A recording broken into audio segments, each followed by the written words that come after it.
anything about Extinction? You thought the 10 tips I gave you in the last video was all there was to know about Extinction? Absolutely incorrect! Today, we're gonna be talking about 10 more tips for Extinction. Whether you're new or if you have some more experience, I'm sure you're gonna find a couple golden nuggets in this video that will change the way you play Ark forever. Let's get right into it with number 10, how to solo tame the Desert Titan. Now, I know we already covered this in the last top 10, but here's the thing. Things have changed a little bit. The devs thought that the Desert Titan taming process was a little bit too easy. So what they did recently was made it so that the flock, when you're attacked by it, would knock you off your tame. Unfortunately for the devs though, that doesn't really change much about how we're gonna tackle this. So you can still totally solo tame the Desert Titan, no problem. Just like last time, get a high quality Quetzal or a high quality argie, high quality saddle on them with lots of HP so they can tank. And then check it out, all you do is you whistle follow on them. And when you get knocked off by the flock, make sure you're wearing tech boots. You could also use a parachute or a glider if you want, but tech boots are going to be way more convenient. And when you fall to the ground, no problem. Get back on the argie and find a local geyser and shoot right back up and continue what you were doing. So it's really just a minor inconvenience than something that's going to make this impossible. Coming in at number 9. What are these silly gravity grenades even good for, man? I mean, they kinda suck. Literally, they suck. Stupid Ashley is wearing off on me, huh?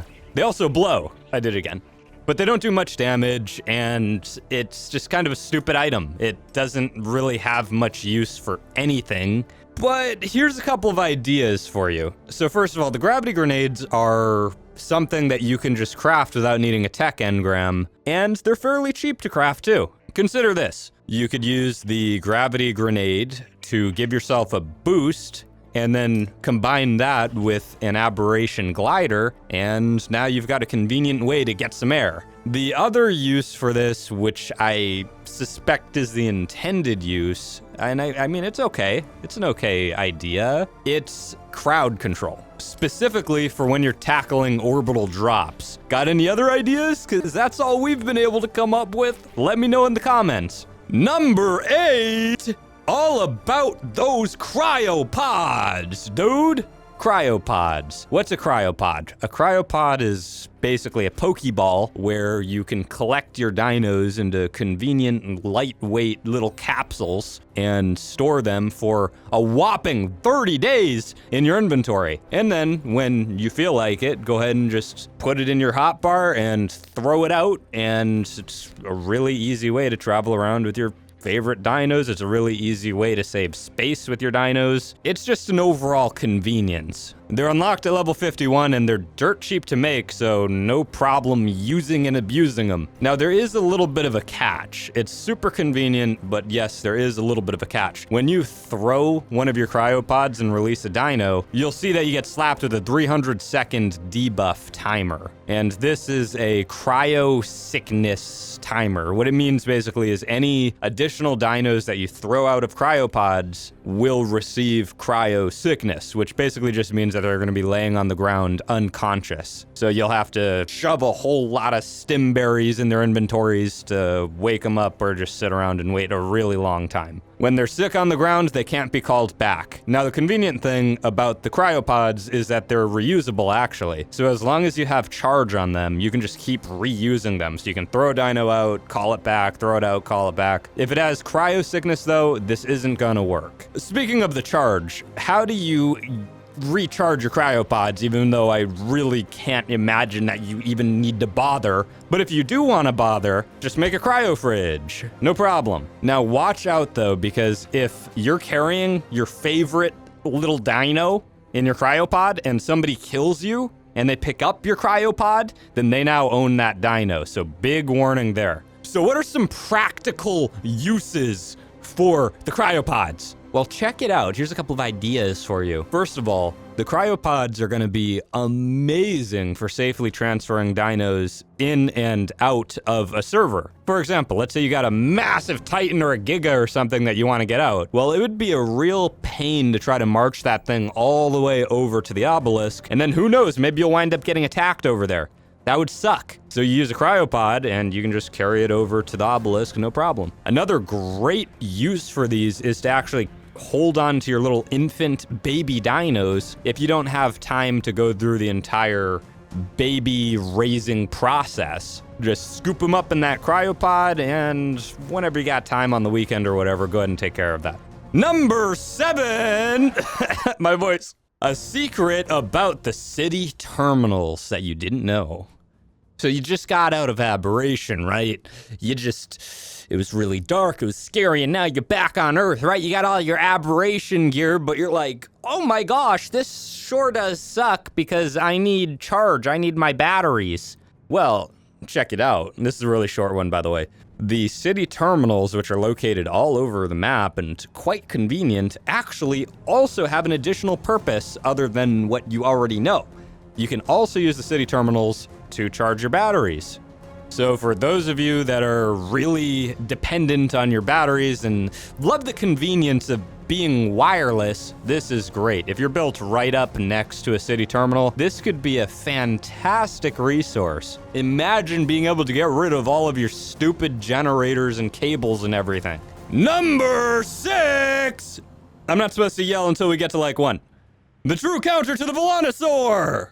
So I know that in a lot of our videos, we've been saying things like, man, the Volanosaur is just so overpowered. You can't possibly beat it. It's got no counter. Oh my gosh. Well, it's got no counter until now, because in a recent patch, the Managaner has been buffed with slightly improved stamina regen and improved ice breath accuracy. See, before the ice breath was so inconsistent, it wasn't even usable. But after this recent patch, this is probably your best way to fight them. You just zip around, freeze them up, and then you got them. Number 5, an unlimited element farm. Totally overpowered. So did you know that with Extinction, acquiring disgusting amounts of element is actually really, really easy? Because now we can actually farm element. Amazing! You're gonna have a couple of engrams. Element being unlocked at level 58, shards being unlocked at level 55. Now this is so-called unstable element, which doesn't really mean anything, it's just normal element. But how do we go about crafting this so-called unstable element, which, by the way, can also be crafted directly in your inventory, which is like stupid convenient? Well, you're gonna need 1,000 element dust to create that unstable element. Or if you want to create element shards, oh my gosh, it's only 10 element dust. That's insane. You can just make unlimited element shards if you want. It's so easy. But here's the thing, 1,000 element dust might not seem super easy to acquire, so what are you gonna do? Well, there's actually a little bit of a secret for that. So if you travel through the city, you're gonna notice all of these lampposts, and we've talked about this before. Destroying lampposts gets you element dust. But if you want to get massive amounts of element dust on the quick, what you're gonna do is you're gonna use a high level Dodicarus to collect dust super fast from all of the lampposts in the city. The lampposts also respawn at a regular interval like every other resource in the game too, so once you've finished collecting all of the dust in the area, just wait it out and then it'll respawn. Now when you have the unstable element, you're gonna see a spoil timer on it. Nothing to be worried about. The spoil timer simply means how much time before the element stabilizes and it can be used. Once the timer hits 0, go ahead and use that element for whatever your little heart desires. Number 4, silicate, an overpowered resource. So here's the thing. Have you been on Extinction? You've been kind of looking around like, gee, there's no water. How do I get silica pearls? I can't craft all of these electronics and stuff. This sucks. Well, in Extinction, we have a little bit of a different resource called silicate, and it's not under the water. You're gonna be able to find your silicate in the red corrupted area biome, which is next to the King Titan boss arena and also next to the forest biome area. And then you're gonna find a whole lot of weird looking rocks. These are your silicate rocks, and hitting them will grant you silicate. And silicate is a 1-for-1 replacement for silica pearls. Now, this could be totally OP as a way for collecting that resource, because rather than having to dive and collect all of this stuff, you know, one at a time by bashing your E key, there's tons and tons and tons of these rocks everywhere. So just get your favorite Anki and just start going to town hitting everything. No problem. Collect massive amounts of silicate and make all of the electronics your little heart desires. I think I said that in the last post. But again, your little heart, it matters. Number 3, how to level up faster than everybody else on the map. So you just spawned in and you're really panicked because the server just wiped and you gotta be the alpha, you gotta be the first one to the game. What do, man? What you're gonna do is you're gonna look left and then you're gonna look right and then you're gonna look left and then you're gonna look right and you're gonna see off in the distance, there's a defense unit, and then you're gonna go hit it and you're gonna kill it. And you're gonna go kill those things because you can't collect resources from them, but what you can collect is actually a decent amount of experience points from each one that you kill. They do very low damage to you and they're very easy to take out, which makes them a fantastic way to speed level in early game. Great! Coming in at number 2, how to beat the orbital drops the easy way. This is gonna be a little bit of a shorter point because we've talked about this in the past, but there's something additional that I have to add on to the subject, especially for this video because we talked about the little grenades, right? So here's what you gonna do. You could use a tech force field to try and protect that orbital drop, but I've tested it and it sucks. So you're not gonna do that. Instead, what you're gonna do is you're gonna use a lot of tech gravity grenades to push the enemy dinos out of the way, and then we're gonna use a whole lot of enforcers. And if you need to know more about those, go check out that video. But why do I say enforcers? I just talked about enforcers in the last top 10 video. Well, I'm talking about enforcers again because enforcers were buffed dramatically in a recent patch. They are amazing now. Absolutely insane for defeating corrupted dinos because in the last patch, enforcers take 60% less damage from corrupted dinos. Think about that. You now have 60% damage reduction on all of your enforcers. That's more than half. And you're just gonna craft a whole lot of them. No problem. In fact, you can even carry the unassembled enforcer in your inventory, and then when you arrive at the orbital drop, just drop a couple dozen of them on the ground, set them to aggressive, and then just sit back, relax, and enjoy watching the entire orbital drop cutscene, basically, because that's what you're gonna reduce this to. It's just gonna be a cutscene. You don't even have to do anything. Just watch. Just keep throwing little grenades, reset the fight, and just watch. Easy. And finally, coming in at number 1, how to beat the King Titan. I'm losing my voice.